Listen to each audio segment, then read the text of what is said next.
We're going home at last.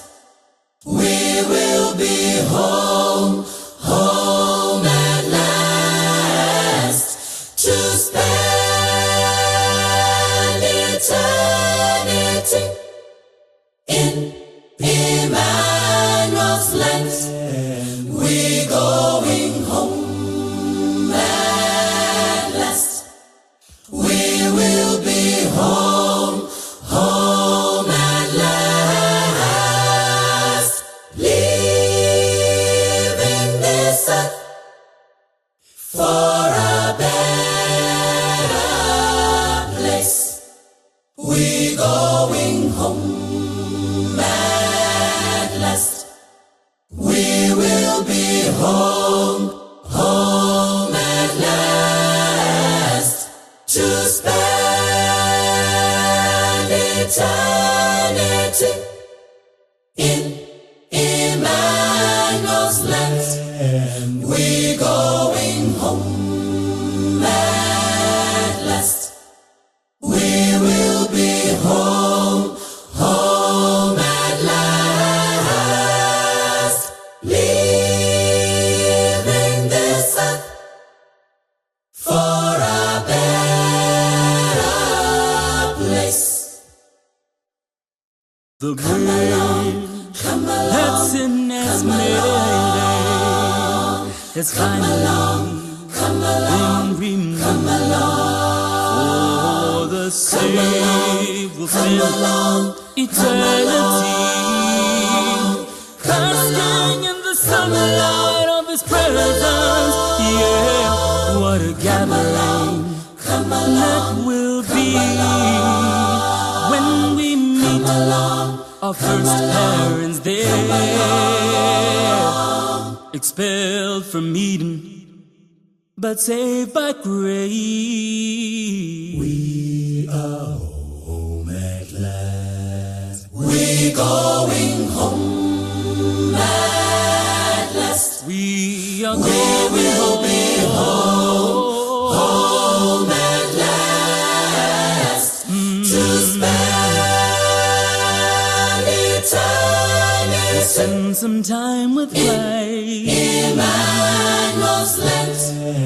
We're going home at last. We are We will be home, home at last, leaving this earth for a better place. for a better place. How Come along, come along, to inhale the apostles come along. will be there. Oh, I can't wait to see that we forgiven for Him will be there too.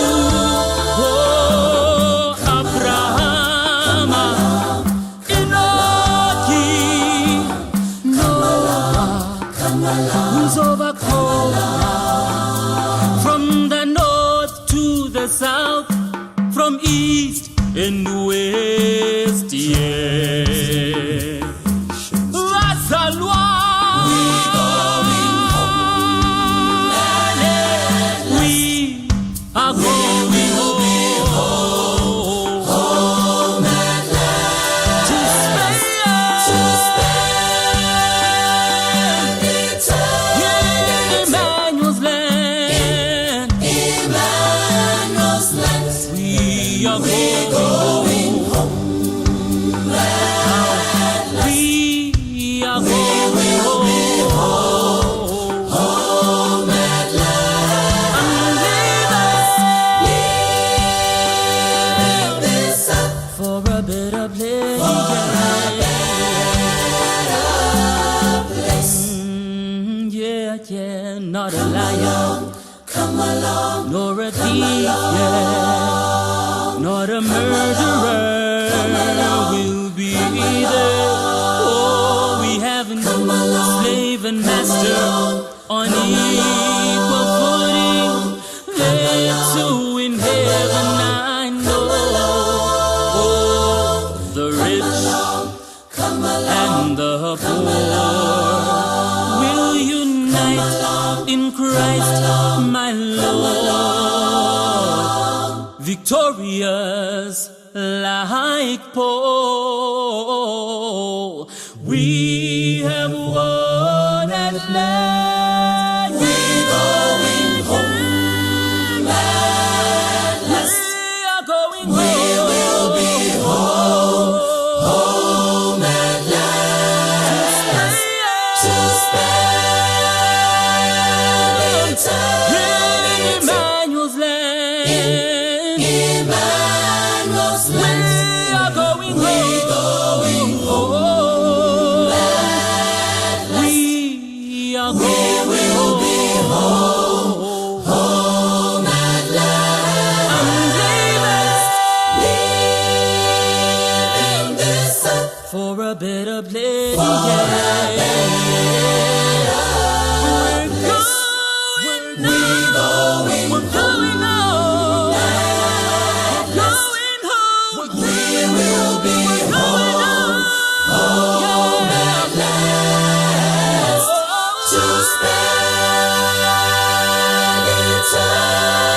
eternity. So we're going home. Emmanuel's land. We're going home at last. We will be home, home at last.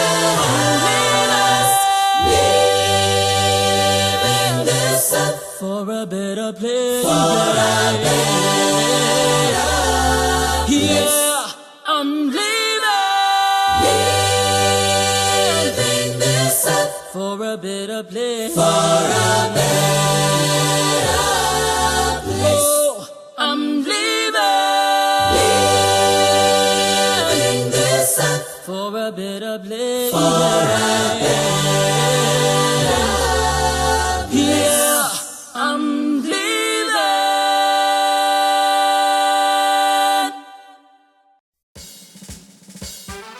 Right leg, left leg.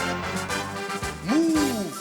Step by step, step by step, I will follow Jesus Christ. Step by step, step by step, I will follow Jesus Christ. Step by step, step by step, I will follow Jesus Christ. Yesterday, today, tomorrow, I will follow Jesus Christ. Yesterday, today, tomorrow, I will follow Jesus Christ. Yesterday, today, tomorrow, I will follow Jesus Christ. Step by step, step by step, I will follow Jesus Christ. Step. Step by step, step by step, I will follow Jesus Christ. I will follow only Jesus Christ. I will follow the King of Kings. I will follow till I reach the sky. I will follow till I reach the sky. I will follow till I reach the sky. I will follow till I reach the sky. I will follow only Jesus Christ. I will follow only Jesus Christ.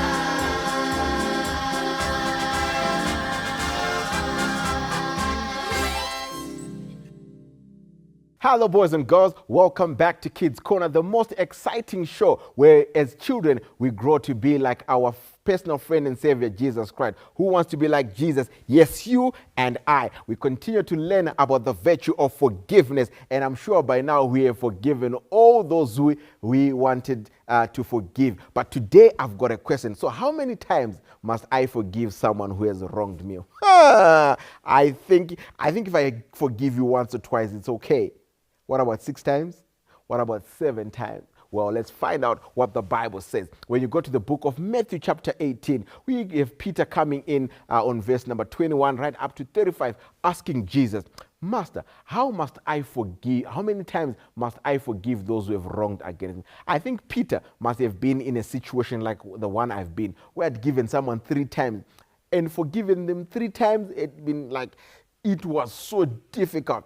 So when Jesus looked at Peter, he smiled and he said, you must forgive someone 70 times in a day. When you do your mathematics right, it's 490 times a day. Well, that looks impossible. But Jesus does not end there. He gives them a parable that explains how often we must forgive. So he tells a story of an unforgiving servant. This man owed his master just a huge amount. So he went to the master. He says, Master, I can't pay this debt, but please forgive me. And the master says, well, you have been a good man, so I will forgive you of your debt. So he went rejoicing and singing, I have been forgiven, my debt has been written off. On his way, he saw another man who owed him just a little bit of money.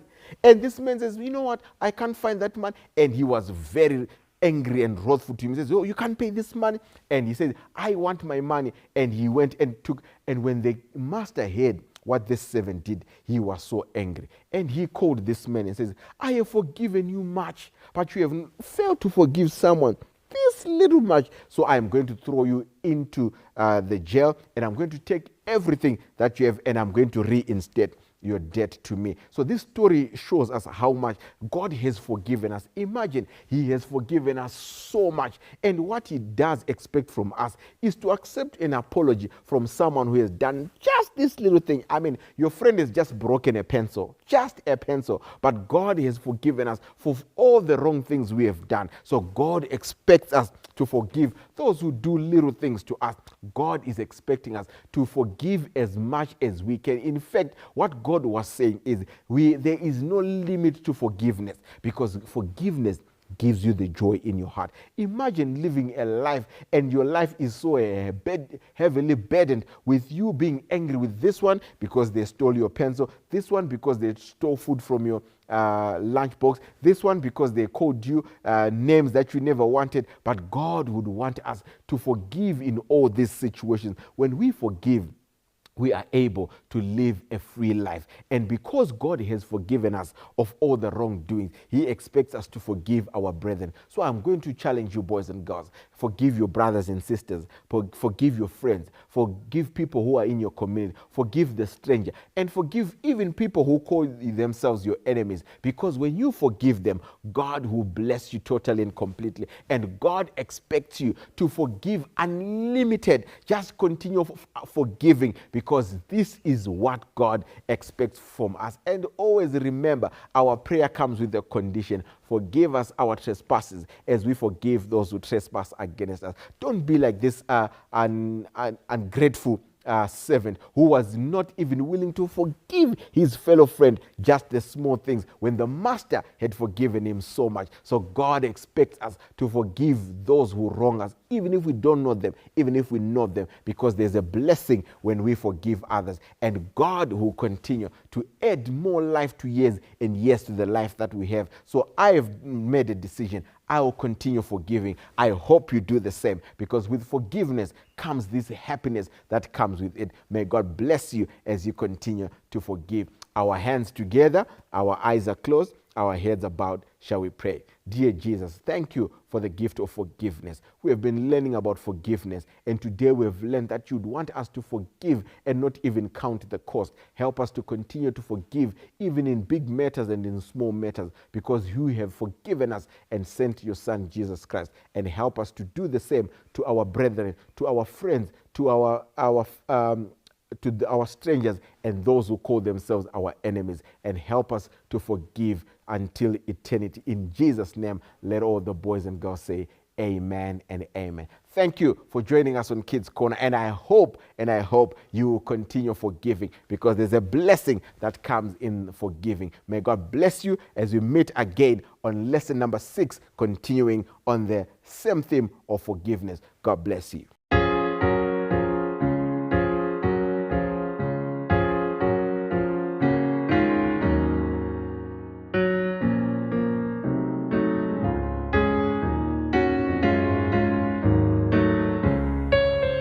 God sees a little sparrow fall, He meets His tender view. If God so loves the little things, I know He loves me too. He loves me too, He loves me too, I know He loves me too. Because He loves the little things, I know He loves me too. God takes the lily of the field, perfumes each lily bell. If God so loves the little things, I know He loves me too. He loves me too, He loves me too, I know He loves me too. Because He loves the little things, I know He loves me too. God made the little birds and flowers and all things large and small.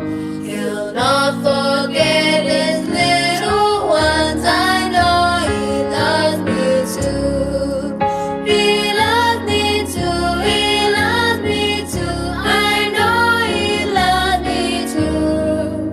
Because He loves the little things, I know He loves me too.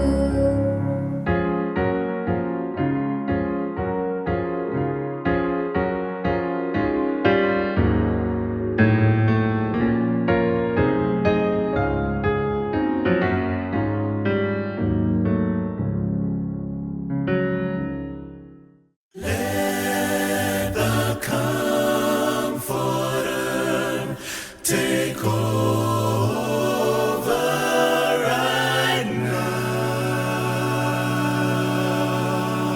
now. He's the only one who gives us strength and power from above. Let the Comforter take over right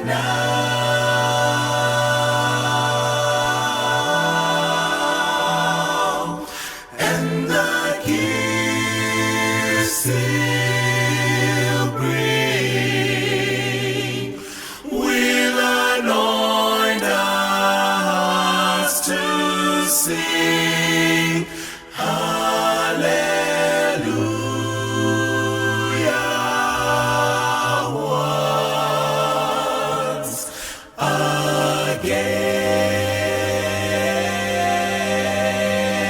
again, let the Comforter take over right now. He's the only one who gives us strength and power from above. Let the Comforter take over right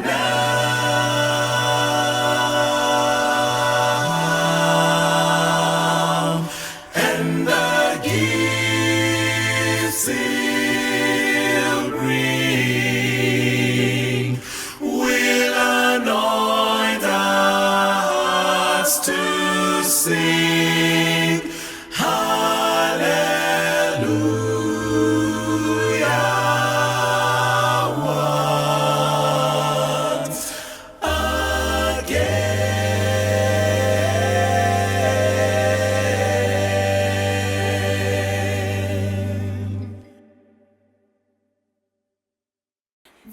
Zimwenguwa ndosangana nemieto mupenyu ndinoshaya simbare kufamba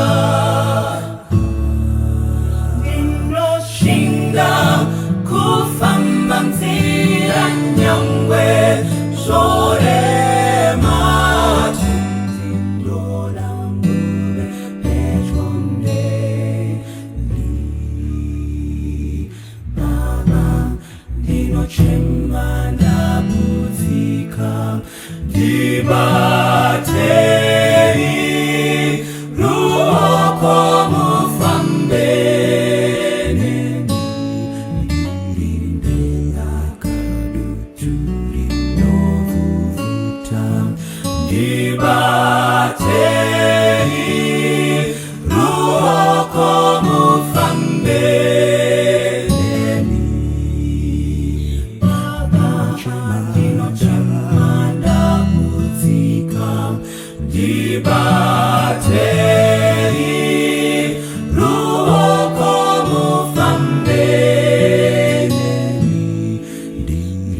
onditungamira iye ondipa rufaro mumoyo ndoimba rukuriro andibatane ruoko onditungamira iye ondipa rufaro mumoyo ndoimba rukuriro ondipa rufaro mumoyo ndoimba rukuriro ondipa rufaro mumoyo ndoimba rukuriro.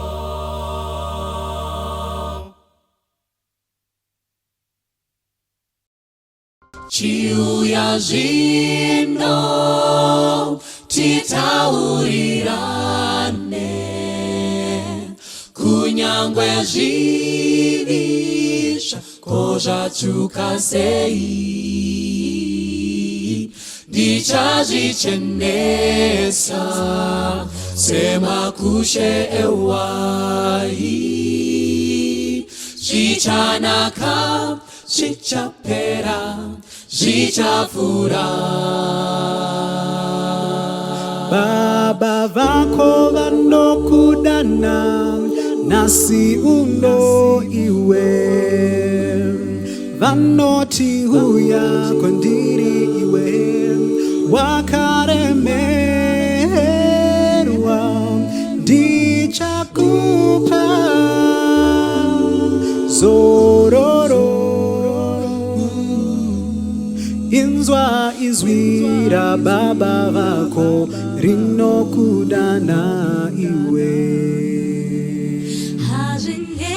hazvinei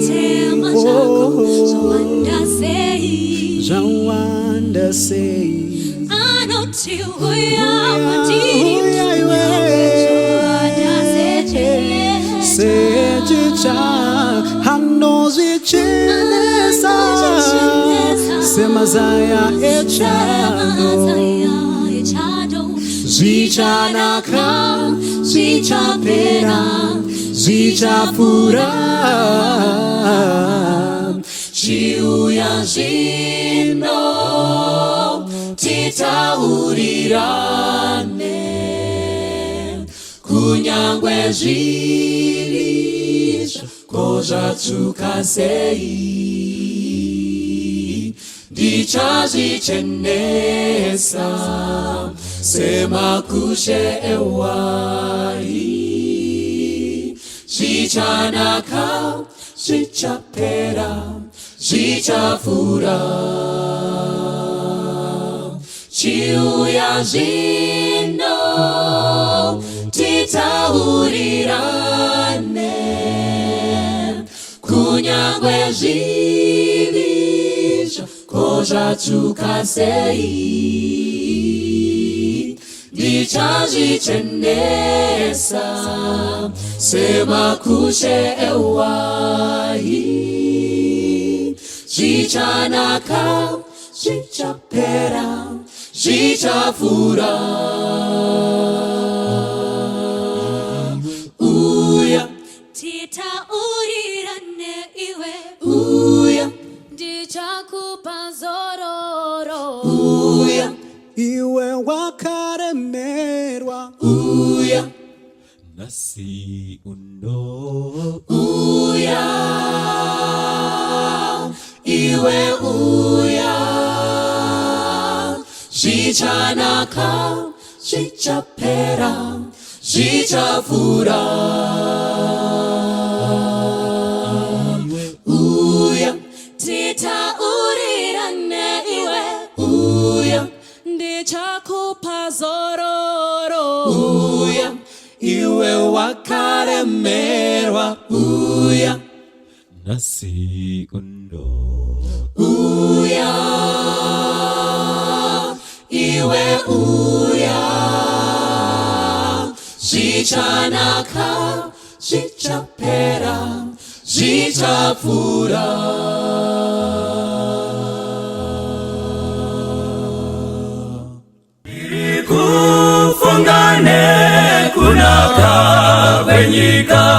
iyo ndichashika kawira netiti ndichamira na muponesi ndichawa nenyerezi yere ndichawa nenyerezi yere chiremba mumaneruzuwa rawira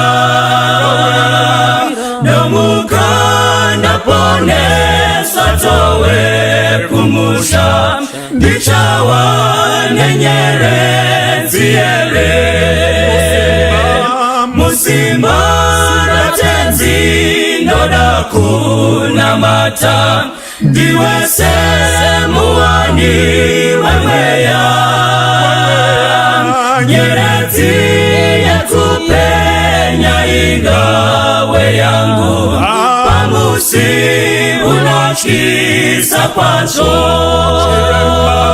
ndichawa nenyerezi yere chiremba mumaneruzuwa rawira nomukanda poneswa towe kumusha ndichawa nenyerezi yere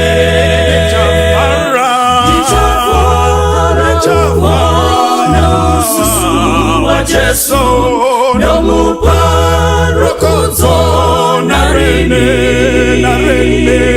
Shichandi fatamu moshawe ndarama kutindi kawana nyerezi chiremba Nichawa nyerezi yere chiremba mumane rusuwa rawira nomukanda poneswa towe kumusha ndichawa nenyerezi yere ndichafara kuona usu wa Jesu nomuparo narene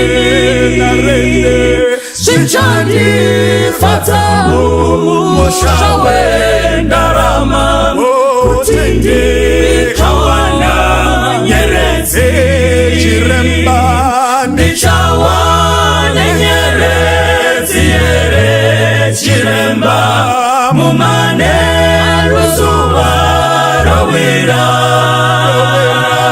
nomukanda poneswa towe kumusha ndichawa nenyerezi yere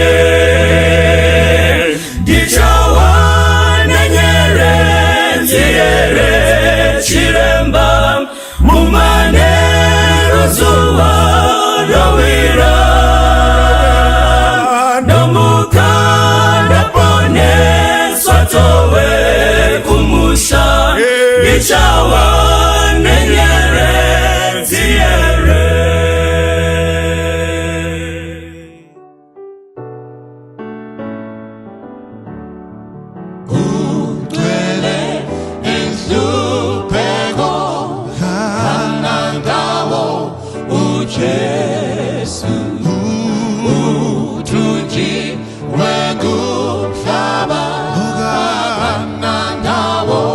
Uche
Jesu.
Tinokuchingamidza zvakare vana vaMwari, vana mai nana baba, mukati mechirongwa chenyu chekudzidziwa kweshoko raMwari.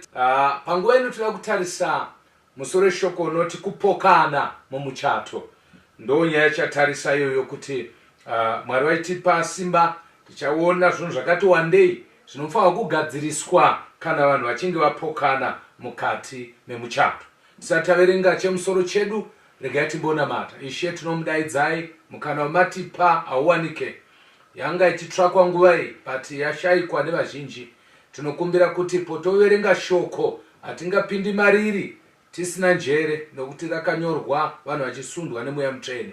Chindidzikisirai Baba, imi mugosimudzirwa naJesu tanamata. Amen.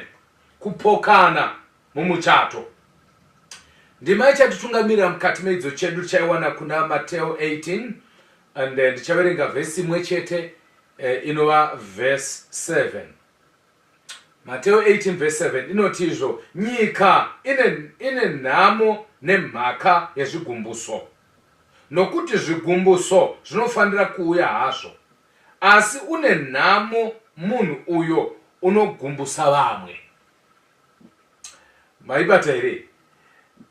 Zviri kutobuda pachena kuti patigere panapa kana tiri munyika, handizivi kuti muri makaroorana muri kugara kupi, whether muri kuLondon, muri kupi, kana kukwekwe kana kukadoma, kana kugokwe kana kusanyati kana kusikwiti savirangwanda, chero pamuri kana pari panyika kwanzi zvigumbuso zvinouya. Saka muchida kuti musagumbuke, indai kudenga.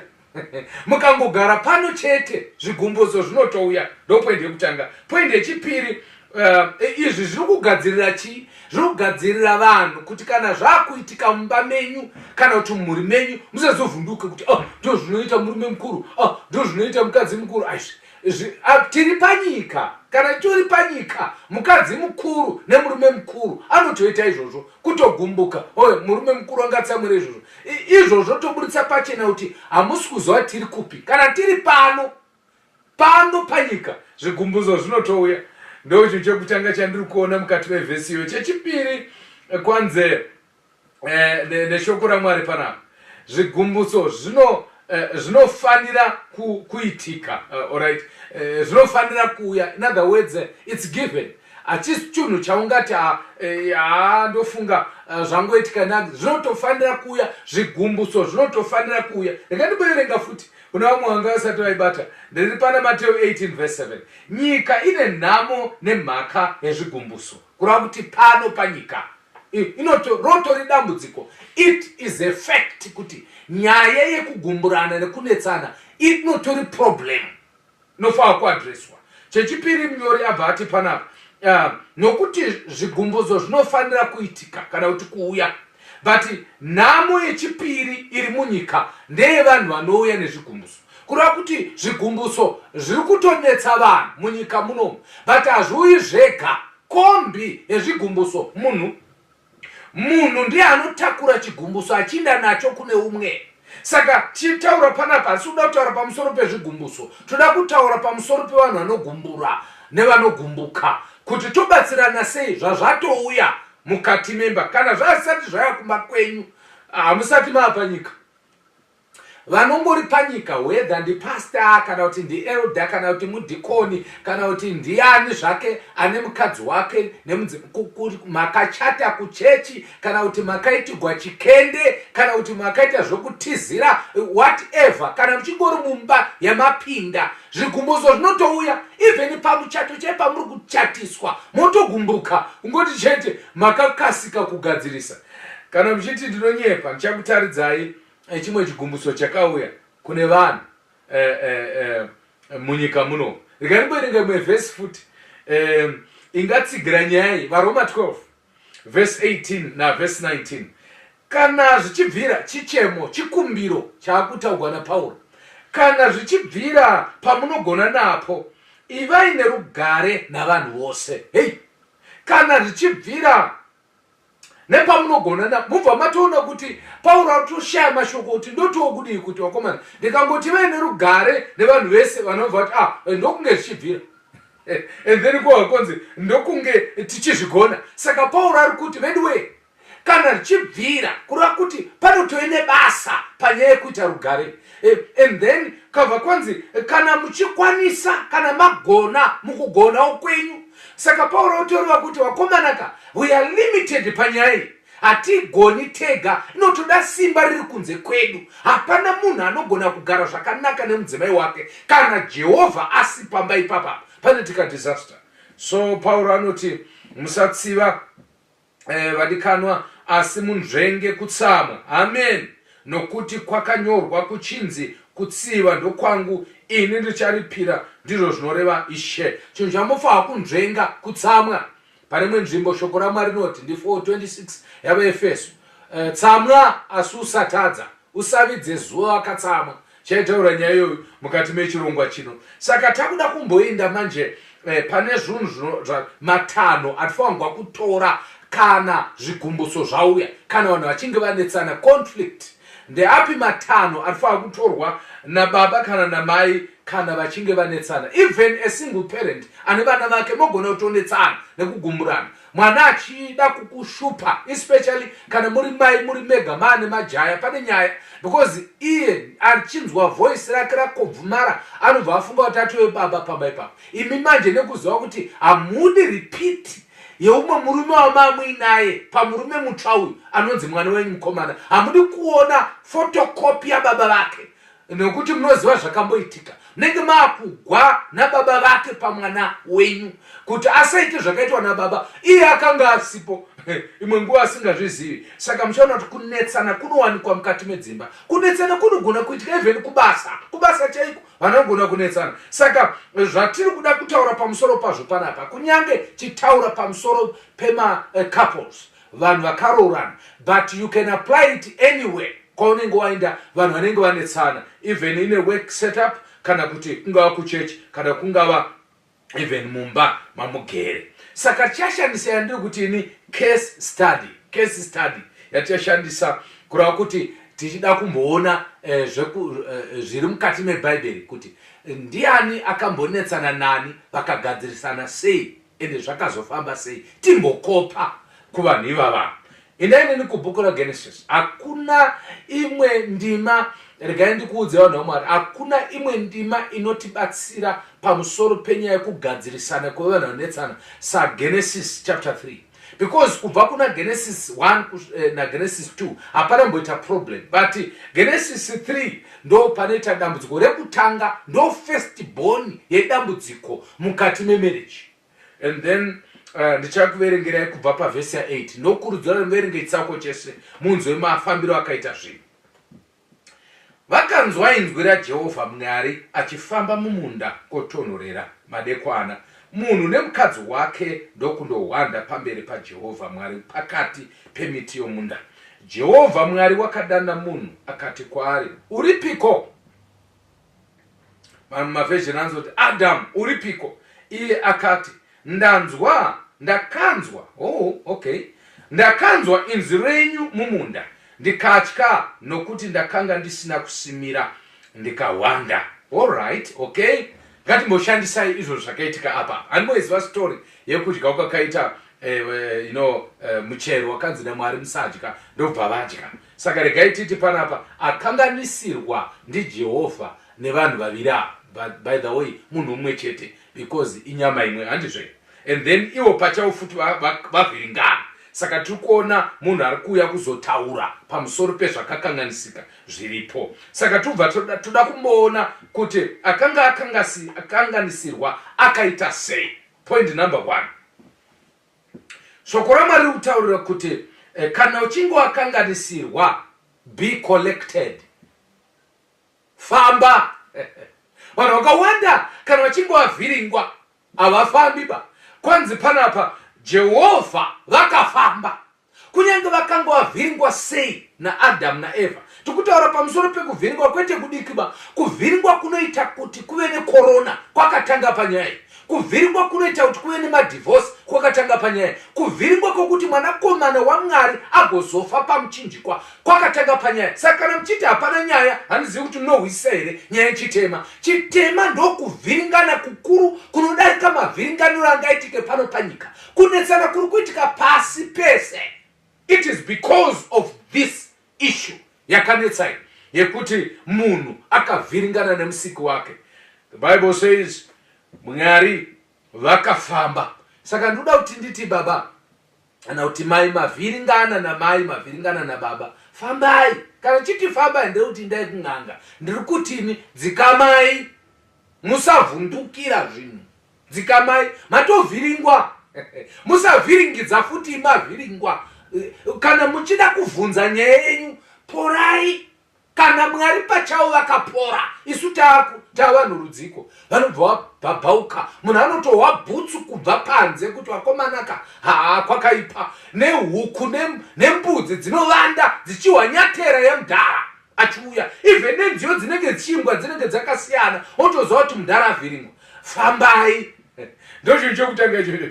And then chechipiri chatadzwa ipapapa ndechekuti ziva nguva yekutaura nyaya yako. Amen. Jehovha vakafamba, vati vakauya nguva iyi kutonhorera. Dai Mwari vakanga vachida zvavo kuita zvatinoita isusu. Unotamba iwe. Dai kuchinzi ndinapa paipfuta motoka.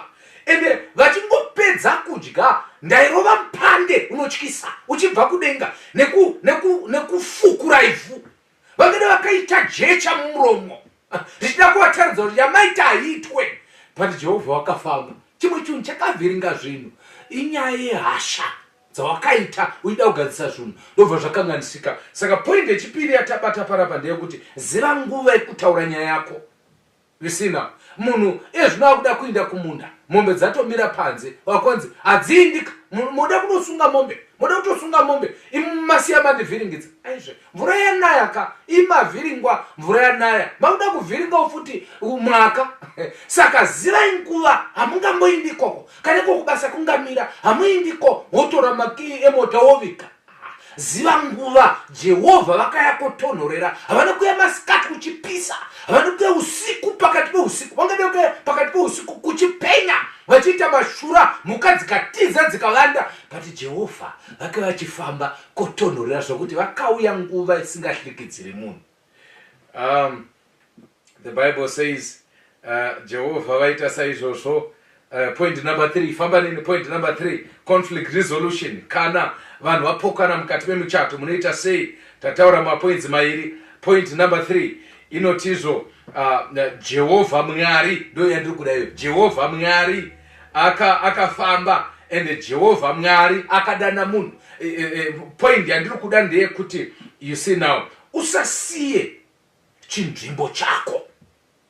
Kunyange watsamwa haikona kuderera kubva waita semunhu arashika njeri. Jehovha Mwari vakaremekedza zita ravo zvokuti he remained God and Yahweh Mwari wezvitsidzo zvake Teresa akauya kuzogadzisa zvinhu zvanga zvanetsa. NdiMwari anochengeta chitsidzo chake. Ndo vara nokuti Jehovha Yahweh unkulunkulu wamasimba ose, Mwari asingapiwi chinhu nemunhu, akanga ariko kusavepo, mavambo asati avapo. Saka kunyange matsamwa musazosiye chinzvimbo chenyu chekuva baba kana chekuva mai kana chekuva tete mogumisira mangofanana nevamwe vakomana vebasa kana mumwe mudharawo nje.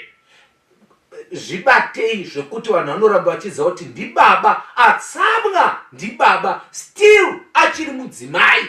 Haikuna kurasa chimiro zvokuti unotsamwa semusikana webasa. Watsamwa but ramba wakamaintaina kuve mukadzi wemunhu. Vanhu vazive kuti atsamwa panapa ndimai vevana vatsamwa, vatsamira baba vevana. I like this concept. Many people vanovhiringika pakuzorasa zvimiro zvavo nokuti vatsamwa. And then chechina ndoimba kuti muri kunyora pasi zvakanakira zvivhiti-vhiti nedandemutande remhepo munogona kudzokorora. Pazvakanaka kunyora pasi because manotsi aya munozoada kana mazodzidzisa. And then number 4, kunonzi Jehovha akadana munhu. Varere kuti munhu panapa ndi Adam, you see now. Saka respect the hierarchy. Kana pane chinhu chatiri kudzidziswa naMwari panapa ndechekuti kunyange watsamwa zvakadini, respect munhu, isa munhu pachinzvimbo chake chaagara ari. Adamu ari kudaniwa, Mwari haana kudana Eva. Dei akadaidza Eva, maybe Adamu ati taurai naiye, actually ndimotoziva because mananga iye paari chaipo. But Mwari wakati mumba umu ari mukuru ndi Adamu. Saka wandinodaidza ndi Adam. In other words, kunyange watsamwa sei, respect, remekedza mukuru pamba ipapa. Ungava mwana kana kuti mudzimai watsamwaka, but respect, not munhu panapa, but chinkundla chemunhu. Mwari chari kutaura panapa haasi kutaura Adamu as a person, but ari kutaura Adamu waakasika from creation, akamupa chinzvimbo chekuva the priest of the home. Ndo ari kuvhunza panapa. In other words, kunyange tatsamwa sei, ngatizive zvinzvimbo zvedu, respect chinzvimbo chemunhu. Let's move tikutaura about conflict resolution, kugadzirisana kana vanhu vachinge vanetsana mukati memba. Bhaibheri soko raMwari rinoti Adamu akabva apindurawo akabva ati ndakanzwa inzwi renyu. I like this statement. Ndakanzwa inzwi renyu. In other words, Adam, Mwari pawakanga vachitaura, Adam akanga akateerera. This is now very, very important. Kana vanhu vachida kugadzirisana, there must be good communication. Mwari vari kutaura, Adamu haasi kuinterrupta, Adamu haasi kutiza, akateerera. And then Mwari vanyarara, Adamu akutaura. Renonzi communication iyo. Saka listen actively. You see now. Kana pachitaurwa, ekuno kukata munhu. Mira, ndikuziva kuda kuenda. Wamprofita here. Uda kuziva zvoda kutaurwa. Ndikuziva nyaya yenyu imo. Listen actively. Kana munhu achitaura. And then kana uchinge wataurawo futi. God spoke wisdom wisely. Kana wakutaura wewe, speak wisdom. Usangoondomoka. Taura kwazvo. Muri kunzwa here panapa kuti Mwari vakabvunza kuti kudiko. Hauna mbotaura kuti ndiri kuzwa zvamaita. Makavanda. Ende ndikukuonai. Mafunga kuti mukavandisiri kumakwenzi. Handii ndakasika zvese. Ndichakubata. But Mwari wakati, where are you? Speak wisely. Communication is very, very important. We need to cultivate issue effective communication. Kana chinge kanganisirana. So God spoke whilst Adam listened. And then the next point, ndeyekuti Adam akati ndakanzwa inzwi renyu, which is okay. In other words, kunyange panguva yekutsamwa Adam haana kunzwa hasha dzekufamba, asi akanzwa inzwi clearly. Mwari havana kuchinja voice. Apa totombonamata vanhu vaMwari. Usachinje voice rako. Voice raMwari rakaramba riri iroro constantly, zvokuti Adamu haana kurashika. Do you know kuti dai Mwari vaida kuchinja voice ravo apa, Adamu aishaya kuziva kuti ndimwari here vauya because aivaziva. My sheep know my voice, they follow my way. Kana uchinge watsamwa sei, namatira chinhu ichi kuti usashandure voice rako risava rakazhararika kana kuti repamusoro-soro kana rizigobvu kana dete kana rakashoshoma. Amatika vachinge vatsamwa sevadzipiwa nemauyu vane vakashoshoma. Obva watoni Adamu ari kuti munyarika, one thing I know ndezvekuti izwi renyu rinorinzwa ene ndarinzwa. Ngatitendei Mwari uda kwamudhara kunyange zvinhu zvakaoma, kunyange zvinhu zvanetsa, but he heard the voice of the Lord. Kana kuchinge waomegwa neupenyu munhu waMwari, inzwai inzwi raMwari. Inzwi raMwari uda kunzwika nevanhu kunyange muri seri kwemakwenzi, zvinhu zvaoma, musina kupfeka, musisina kana chimiro, inzwai kana Jehovha achinge ataura. Oh, how I love Jesus. Mudhara wedu vanhu vaMwari ngatimuroverei maoko timuitire amen. Mudhara ari kuti inzwi renyu Baba kunyange zvikaoma sei handirasiki izwi renyu. Ndarinzwa iro pacharo, loud and clear, ndarinzwa. So zashandura matauriro ako nokuti zvinhu zvaoma. The Bible says Adam akaramba achitaura anoti izvo ndanzwa inzwi renyu ndikatya. So say out your feelings. Taura zvawanzwa manzwi. Handi mukunzwa hearing and then my feelings wanzwa sei. Pane kunzwa nemanzwi nekakunzwa manzwiro aunenge waita. So he says ndatya. We can even analyze this one before we go any further. Ndiri kuda kubvunza hangu kuti naye vanhu vaMwari, kana munhu asina kusimira handizvo anotya here kana kuti anonyara? Ndikubvunza, kana munhu akashama anotya here kana kuti anonyara? Ndokusaka ndichida kukutaurai kuti mukomana uyu was very wise. Adam, very wise. Ari kuziva kuti Mwari haasi kunditsvaga kuti haasi kundiona. Mwari ari kundiona, haasi kubvunza place kuti ndiri papi ndakawanda papi. Nokuti anza pamubvunzo uyu aifunga kuti ndiri seri kwegwenzi, mukatarisa rimwe zigwenzi rinemazishizha ndokwandiri nemudzimai ndinaye pano. But Adam anopindura mubvunzo wakanga wabvunzwa naMwari, kwete wataurwa, but uri seri kwemashoko. Teresa, even patinge tanetsana paya pane zvinhu zvataurwa, but pane zviri seri kwezvataurwa. Pindura zviri seri kwete zvataurwa. Adamu anotaura kuti no, nyaya yangu haisi yekunyara asi ndeyekutya. Why? Iye aiziva kuti kana chinge tatadza tichafa. Handi mukurangarira. Saka Adamu ari kutya the consequences of sin, haasi kutya kutadza kwaaita. Teresa, hana kwaari iye haasi kurwadziwa nekutadza, ari kurwadziwa nezvichaitiwa nekutadza kwaaita. Saka ari kuti ndiri kutya. Angadai akati ndiri kunyara kwazvo, ndiri kunyara nezvandaita izvi nokuti handina kupfeka, mbiri yenyu yabva, but ari kuti ndiri kutotya chandivandisa kuti ndindesere kumakwenzi. Kwakuri kutya kuti kana mukauya ndaparara. Vanhu vakawanda mukati mekunetsana kwavo vanotya, havanyari. Ngatinamatirei kunyara. Kunyara kunokunda kutya. Vazhinji vanonetsana mukati memarriage, nyaya hombe ndeyekutya tisaida kurambiwa, kutya even kurohwa, kutya. Asi kana uchinyara ukaita zvinhu zvako nekunyara, munhu wese anonyara umwe munhu muchaona kuti nyaya dzacho dzinogadzirika zvakanaka. You see now, let's move tipedzise chikamu chino. Ndoda kuverenga nemi Genesis chapter 3 verse 11.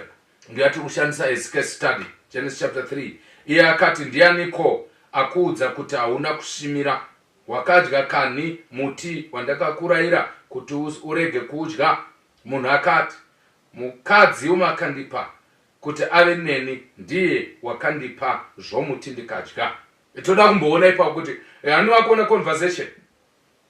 Handiri aware kuti Mwari ari kuziva zvinhu zvese zvaitika. Handizvo here? Zvasiyana nesu katesingazivi. Mungoni uchiziva zvako zvaitika.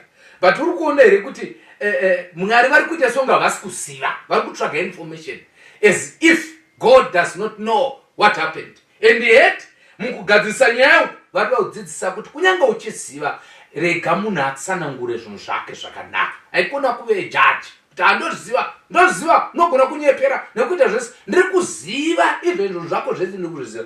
Mwari vanombomukata-kata vangoti, ko ndiani kwataura ini ndabva kutaura. Teresa, ichi muri kuona kuti nyaya yekutaura ihombe handiti Satani wakasara utaura Mwari abva pakutaura. Tichenjerere vanhu vanozotaura kana zvambotaurwa.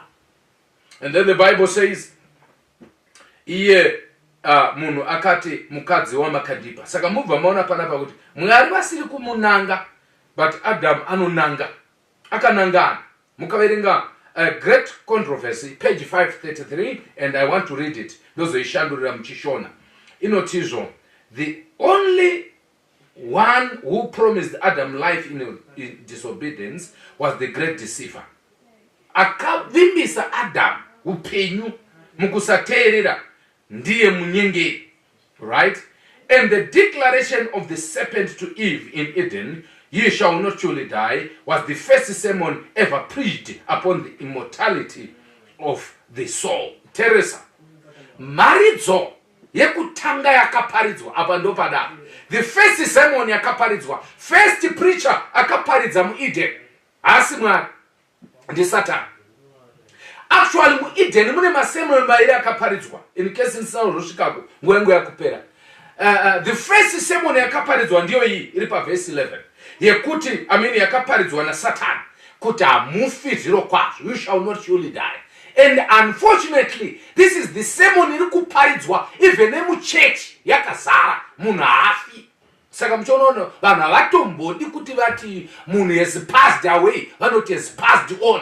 Even pamatelevision, pamaprogram, national programs, vanhu vanotovhiringika panyaya iyi. This is the first sermon. Saka nana kuparidza mari zozhinji vanomwa. One sermon nyika yese yakatendeuka kusanganisira nemabhishopi nevanhu vakawanda kuti kutaura marabha umwe muchechi vese they repented to this sermon. Munhu hafi. And then the second sermon which was preached by Jesus was preached the same chapter 3 verse 15.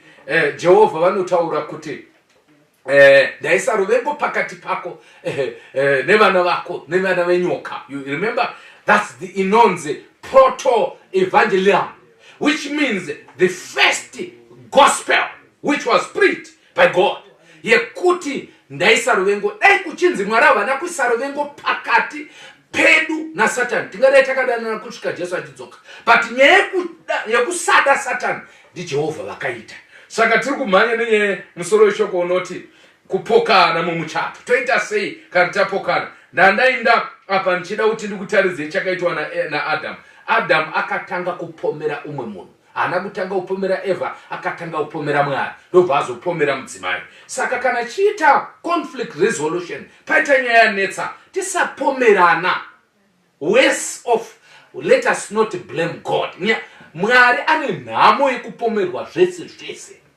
Nezvimwe zvaunogona kuti veduika, apa Mwari apinda papa. Apinda papi panyaya dzako. And then let's go to verse 18 and I will finish up. It's a long story. It goes even up to verse 21. Panozoitwa solution.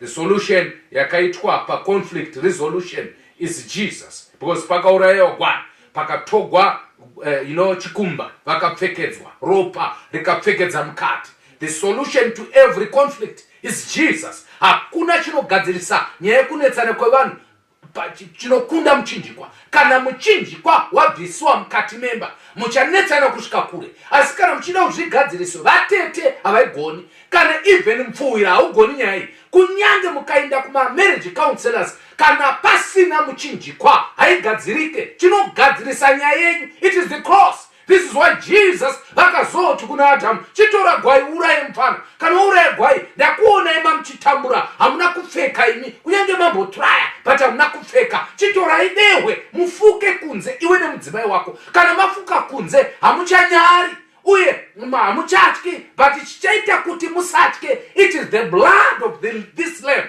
Ropa, regwayana, rakadeuka. Pekutanga mukati meideni kusati kwambofa gwai. Come on, church Mwari. Kusati kwambofiwa ne any lamb. The first lamb that was slain is Jesus. Riripotsime rizere ropa. Kana mukasatu ina imomo muchato wenyu ucharamba uri dry. But tikapinda mtsime iroro muchato wedu uchaita zvakanaka. Ndaida kuinda nemi papfungwa yekuti Mwari wakavhunza kuti kudini vanhu vavira. Kuna Adam akati, where are you? Kuna Eva akati, what have you done? These are very important questions. Why did God vary his questions to people vari munhu mwechete? Kuna Adam ari kuvhunza issue ye-headship, priesthood. Wamira papi manje? Uri papi? But kuna Eva ari kuvhunza issue nechekuita ne-submission. Waitei indakataura kuti kudii pamusoro pebasa rako. Ndonya actually kunetsana kwese kunoitika mudzimba inyaya idzi. Headship and submission. Toda kunamata varipo vanoti pastor Mwari ngaambotibatsira. Tanetsana zvakwana mukati memusha. Tanetsana zvakwana. Mwari ngatibatsirewo. Tidzokedzane tiedze kutaurirana. Vamwe vanhu havagoni kutaura, vamwe vanhu havagoni kuregerera, vamwe havagoni kukumbira regerero. Vamwe vachona vanoita mashura ekuti anogumbuka vhiki, mwedzi, gore, kusvika kwaedza vanosvitsana kure. Mwari ngatibatsire tiwanane. Ndokutaura pamusoro pamai nababa vari kunetsana. Ndokutaura pamusoro pevana vari kunetsana namama vari vega pamba. Unenge wakuchema manje, dei baba wacho vari panapa, pamwe zvingadai singadai. Akakasika kufa, vana vakava, ndatambura inini. Zvakadai zvokuti mai vakutumwa mapiritsi katatu pazuva because of these issues. Ndoda kuti ndisubmite kwamuri vanhu vaMwari. Kunetsana kunogona kuwanikwa mukati medzimba, but solution iri pagwai. Gwai ndiJesu Kristu. Kana tikadzinga Jesu muchato yedu, zvirokwazvo michato yedu haisi kuzogarika zvakanaka. Is this your prayer? Tiri pano pa TV. Maybe ndaiwana pa WhatsApp. Iri audio, but ndanzwa hana yangu ichirova. Kusvika riniko muchingodetsana. Kutarisana kuita sokunge hamuna kururana. Zvinoshamisa kuti ziso do anonoseka ave kuzheuko. Anonoita majoksi neshamwari dzake, but pamba kana. Kumakana kwakadaro unozoti ndoshamisika kuti apa muri kungobereka. Handizivi kuti muri kubereka zvii chaizvo. Umwana achindogarira murume, umwana achingotiwo hakuna kwaanoenda, inda kumusha kwenyu achiti handindi, handiende, and so forth. What is that? Inini I always ask a question asandambopindurwa. Kuti ndisandanamata, mirai ndichanamata. Mirai makuti kwayanamata ndichanamata. Ndikuda kukubvunzai kuti imimi muri kuti makarorana ndizvere? Is that what you are saying? Makarorana. Naika, muri kurorana, muri kureveka uchiti makarorana imimi. Mwari anozviziva here kuti makarorana kana mangobvisa mari kuna nababa. Chinhu chamunacho ichi chinonzi chiiko ichi? Muchato here uyu? Is this the wedding? Ndo model here wedding yakataurwa naMwari uyu.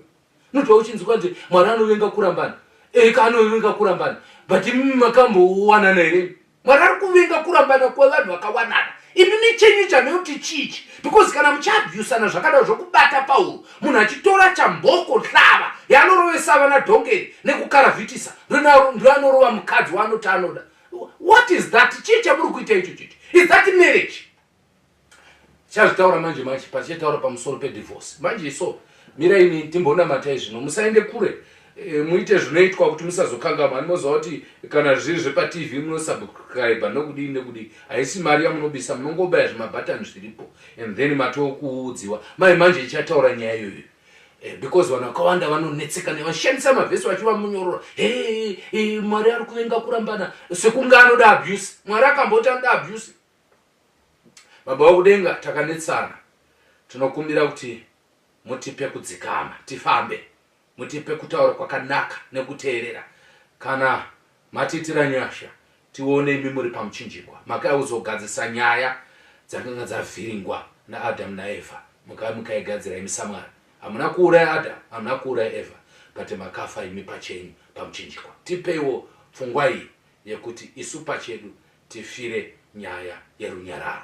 Kwete kuenda kumakuva, but kuuraya zvimiro zvedu. Selfishness. Tigamuchirewo umwe neumwe kwatiri. Toda kungonamatirawo vanhu vane muchato uri kuzungaira kuita semutuvi. Hauzika muti muchato type ipi. Toda kunamata panguva ino baba kuti ubateiwo imboshanyawo pamuchato. Kana mashanya havasi kuzoramba vakashama muchavafukidza. Muzita raJesu tanamata. Amen. God bless you. Hari zvino hatingazviwisise, dakara taona Jesu ungetashingirira. Kare kare ndufunamo zvapera, tichazoziwisisa kare kare tasvikeyo pari zvino hatingazviwisise dakara taona Jesu unge tashingirira kare kare ndofunamo zvapera tichazozviwisisa kare kare tasvikeyo tenzi wedu ouya nembiri rumetsvaimbiri takunda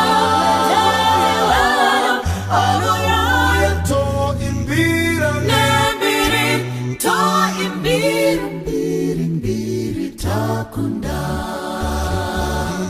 tenzi wedu ouya nembiri rumetsvaimbiri takunda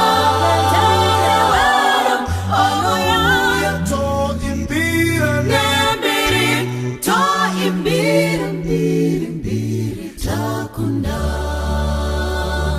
mambo wedu zvatinoshingaira sekunge muvengi wokunda tenzi chitirwirei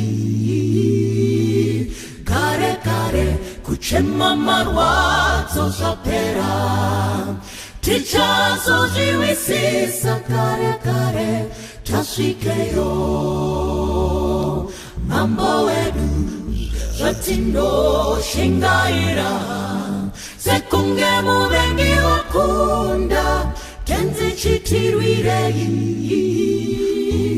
kare kare kuchema marwadzo zvapera tichazozviwisisa kare kare tasvikeyo